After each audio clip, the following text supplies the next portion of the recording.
very special guest. All the way from Ghana. The motherland. Shatta Wale, one of the biggest dancehall artists from Ghana. Here with us right now. Live in studio. Oh, go on, Shatta. Yeah, I'm there, man. I feel blessed, you know. Thanks for coming. Yeah, man. Thank you too, man. People are like, I didn't know he was here in Jamaica. So, I mean, and it's Jamaicans saying that I didn't know he's in Jamaica. Like a thief in the night. Well, I always say Jamaica is my fatherland, you know. So, man, I'm happy to be here, man. I'm feeling good. Great. And you're a dancehall artist, and you're a mega star dancehall artist. More than, you know, what many people here in Jamaica, you know, where it's born, bred, raised. You've reached such heights. I mean, I'm just reading that you're supposed to be performing in O2 Arena with several other, African artists as well. So what is that though? Well, I feel it's the hard work, you know. I think, Shatta Wale has been working so hard in Ghana to really, you know, get the African market to understand, you know, the dancer journey, you know. So I believe, it's my hard work that takes me to all those platforms. Yeah. Just speak a little bit about the concert that's happening. What is the name of it? Ghana Meet Niger. Right. Yeah, man. It's actually something that, you know, Ghanaians do every year. You know, and I've been on Ghana Meet Niger for like, 5 years. And it's been great. You know, I was crowned, you know, the best, you know, dancehall performer in Ghana. Right. That was about a month ago. Yeah. Yeah, man. And is it Nigerian Entertainment Award and you were the winner and they're saying like non-Nigerian? Like the winner, non-Nigerian. I didn't know that they had to specify that. No, but it's a competition, you know, every year.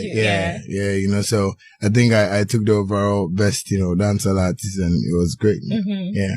For the people that aren't familiar though with the dancehall scene in Ghana, tell them what's that like though in Ghana, Africa at large? Well, I'll say dancehall in Africa is a bit, it was a bit scarce, you know, because people didn't really want to, you know, patronize to, you know, the vibes because they think, you know, sometimes when we want to do the music, we do it more like the Jamaicans, you know, but, you know, I decided to, you know, bring out a formula, you know, and that formula was basically to just make it sound simple for every African to really understand what the Jamaicans are really trying to say. So basically we try to, you know, mellow, you know, some of the vibes, you know, take it on a low cause, you know, because most of the times the pronunciation and how we pronounce things in Africa is different, you know, so I decided to, you know, cut out to like, you know, setting like ethnicity groups, like, you know, talk about Tree, Yauza, Gan, you know, just to mix it and fuse the Jamaican, you know, language into it. And I think it's been great now, you know, because everybody, when you talk about dancehall in Africa, people talk about Shatta Wale, because I believe I have, you know, all the people from South Africa, Zimbabwe, you know, everywhere like Gabon, Gambia, you know, patronizing to my stuff, all because we've tried to put dancehall to the simplest form for Africans. So dancehall is doing very great in Africa. I just need for you to explain to me. Dancehall Afrobeat. Like, cause I hear Afrobeat and you hear like the mostly drums. Yeah. But it's similar to dancehall. Yeah. Right? And like, explain the difference. Well, I would say Afrobeat is more African. You know, cause you know, Africans like to party, you know, even though I know Jamaicans also like to party. We love I think we are party. Yeah, you know, I always say, you know, but you know, it's just the difference, you know, cause sometimes I feel the language barrier really, you know, don't get the people's attention very well, you know, so I think that's why Afrobeat is like really moving more. So now what we do is that we fuse a little bit of like, you know, Jamaican stuff into the Afrobeat stuff. And, you know, it gets us going. Because when I hear it, I'm like, oh, you can't tell the difference. Is it just dancehall? Yeah, it's the same thing, you know, but, you know, I always tell people when I go for interviews, I tell people I don't want people to say Afrobeats, you know, we still have to, you know, put that, you know, tag on it dancehall because it's still dancehall, but it's just that because it's from Africa, you know, people are trying to tag Afrobeats and, you know, but it's still dancehall. Yeah. Yeah. And what, like, for me to personally, like, international meaning the US and, you know, other mainstream artists always seem to take from the Afrobeat and the dancehall. Like, how Ghanans and I guess Africans at large, like how you feel when somebody take it from you, the beat, and, you know, trying to incorporate it with hip hop, you know, like how is the feeling over there? Cause we have a little, Well, you know, sometimes I feel proud that, you know, people outside, you know, are loving what we're doing and they are really patronizing to like, you know, the works coming from Africa. So I feel, it's a step, you know, for, you know, artists in Africa to know that we can also get to the mainstream, talk about like, you know, the American markets, you know, the Jamaican markets and stuff. So I believe it's one thing that, you know, I really love to see, because I want to see Jay-Z run on an Afro beat.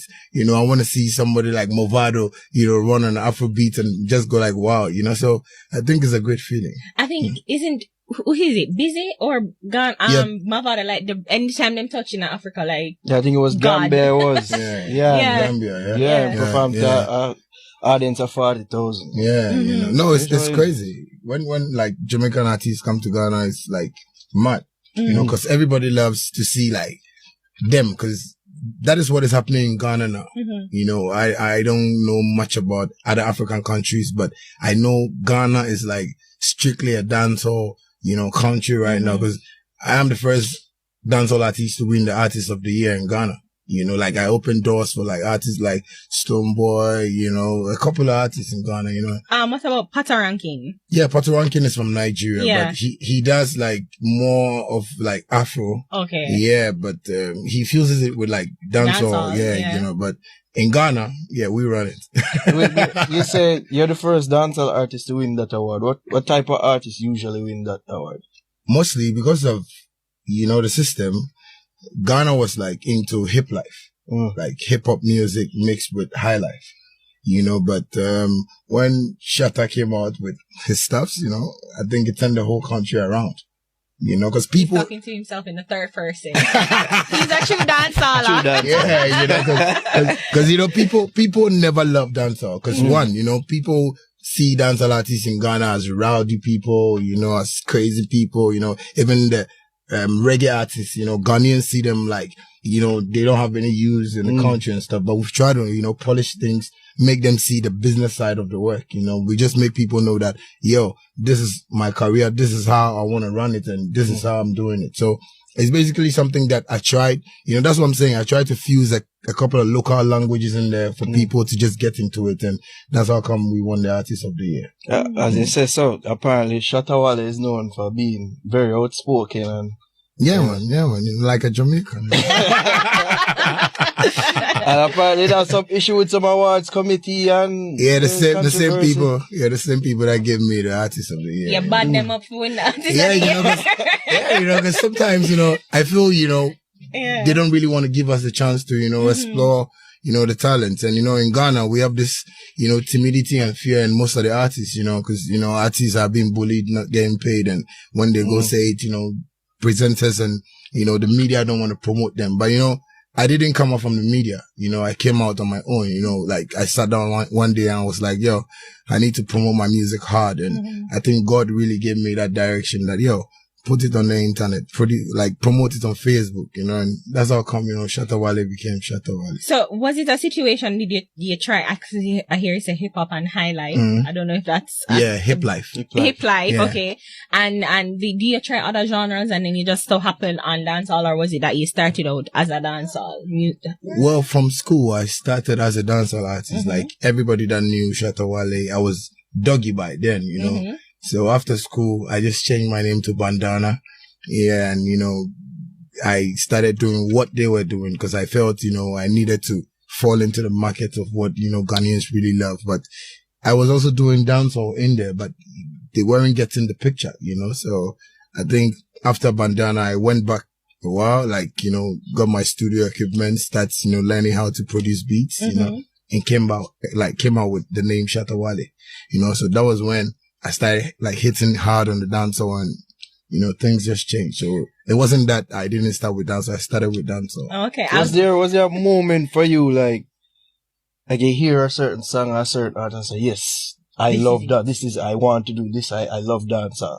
Yeah. You know, like sometimes when I listen to certain songs that come out from Jamaica, I go like, yo, man, that's me, man. You know, cause I was listening to like Vybz Kartel every time, you know, and I was like, yo, anytime he releases a song, I go like, man, why was I even born in Ghana, man? I'm sure it's not that bad. No, but, you know, no, cause my dad, you see, my parents knew how I grew up, Yeah. you know, and, you know, they knew I loved like CJ Lewis, Shabba Ranks, you know, all them people. But I felt, you know, I really wanted Ghanaians to really... Your gift. Yeah, so they move different than yours would I move. You know what I mean? Yeah, so. Okay, so we gotta be prepared. All right, I so... will stretch them, you know, so they're more susceptible. As I said, just like a athlete's hamstring. Yeah. So they walk different than us? Athlete? No, but him run faster than us. So him hamstring. That's why when for them hamstring get problem, you know, so them roll upon the ground in a pain. Yeah, sometimes I think they be lying. No, them not lie, man. Just like when they lick up a ball, I get a right lick on him foot. Yeah. It send him gone on one part, man. Okay. So I say we do as artists, if we go cold water, it literally cramp up your throat like, bro, like, yo, me feel so. Okay, so track and field or football? Me? Straight. Football, remember? Oh, yes. Football. Me love track and field, you know. Me love all cricket, enough people know that. Love cricket. So if you were to do a sport, if you weren't doing music, what would Vybz Kartel be doing? Netball coach. That sounds like a good position. Exactly. Netball coach. Hang up no baby, me depend on next call. Netball! Aye, Vybz Kartel. All right, so Freedom Street, we have that to look forward to January 31st. Yeah. No, December. December 31st. December 31st. You can't tell us what's going on. So will there be a lot of... Is Vybz Kartel going to be singing his songs? Or is he going to give it like piece and then pull up and then the next piece and then pull up? Or we get that unite as well. Long songs, short songs. Because the biggest problem for Freedom